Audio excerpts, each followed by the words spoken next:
टीईटीच्या paper फुटीचा मुद्दा विधान परिषदेमध्ये सुद्धा गाजला। शिक्षक चाचणी परिषदेचा पेपर फुटू कसा शकतो असा सवाल सरकारला विचारण्यात आला। विधान परिषद या गदारोळामुळे अर्धा तास तहकूब करण्यात आली।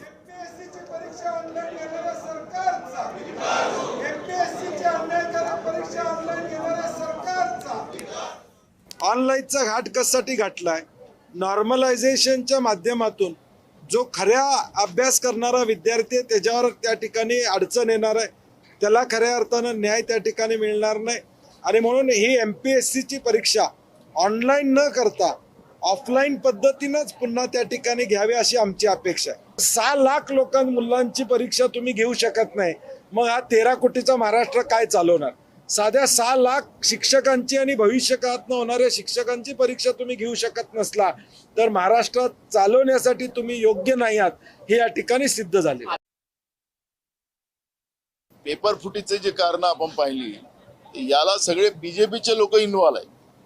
नीटच्या परीक्षेमध्ये सुद्धा महाराष्ट्रात जेवढे सापडले, दिल्लीमध्ये जे सापडलात ते सगळेच्या सगळे बीजेपी सोबत निगडीत असलेली लोक सापडली। या सरकारने याचं उत्तर दिलं पाहिजे आणि आश्वास केलं पाहिजे की महाराष्ट्रामध्ये टीएटी आणि नीटच्या परीक्षा आम्ही घेणार नाही। हे सरकार मुद्दामून या पद्धतीच्या परीक्षा लादून या मुलांचं आयुष्य बर्बाद करते आहे। हे कदापि काँग्रेस सहन करणार नाही आणि ही लढाई आम्ही लढू।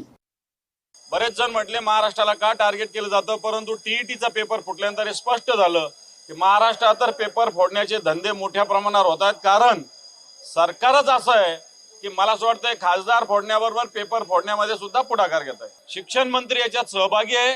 शिक्षण मंत्र्यांनी टीईटीच्या माझ्या माहितीप्रमाणे धर्मेंद्रजीचा राजीनामा येतोय, तसाच दादा भुसेंनी सुद्धा या परीक्षेची जबाबदारी घेऊन राजीनामा दिला पाहिजे। जे मंत्री आहे शिक्षण मंत्री हे मालेगावचे आहेत। याच्यात काही पुरावे ऑफ द रेकॉर्ड येत आहेत समोर की शिक्षण मंत्र्याचे जवळच्या लोकांचा पेपर फोडण्यामध्ये सहभाग आहे। आज उद्या आम्ही यांचे नाव सुद्धा बाहेर काढू। पेपर फुटू नये म्हणून सिस्टम बनवलेली आहे, त्या सिस्टम मधूनच तो पेपर फुटला गेला आहे। याच्या इतकं दुर्दैव काय असू शकतं? आणि म्हणून त्या पेपराचा QR कोड, त्या पेपराच्या QR कोडचा पासवर्ड याच्यासहित आमच्याकडे आम्ही त्यांना सभागृहामध्ये QR कोड सांगितला, पासवर्ड सांगितला आणि सरकार मात्र गप्प बसलेले, डोळे झाकून बसलेला आहे। म्हणून त्यांच्या विरोधामध्ये आम्ही 289 आणला होता, परंतु दुर्दैवाने सभापतीने आम्हाला बोलण्याची फक्त मांडण्याची संधी दिली, परंतु तो आमचा प्रस्ताव न स्वीकारता तो त्यांनी धुडकावून लावला।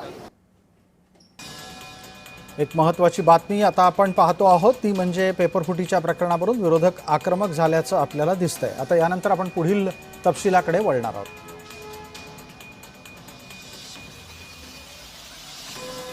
या निमित्तानं दादा भुसे यांनी शिक्षण मंत्री या नात्यानं काय उत्तर दिलंय ते आता आपण पाहतोय। टीईटीच्या परीक्षेच्या संदर्भामध्ये जो काही मुद्दा या ठिकाणी उपस्थित झालेला आहे, शासनाने माननीय मुख्यमंत्री महोदय, माननीय उपमुख्यमंत्री महोदयांनी या बाबीची गंभीर दखल घेतलेली आहे। आपल्या सगळ्यांना माहिती आहे की या संदर्भामध्ये SIT पण या संपूर्ण तपासासाठी गठीत करण्यात आलेली आहे आणि आजच या संदर्भात सविस्तर निवेदन सभागृहामध्ये केलं जाईल।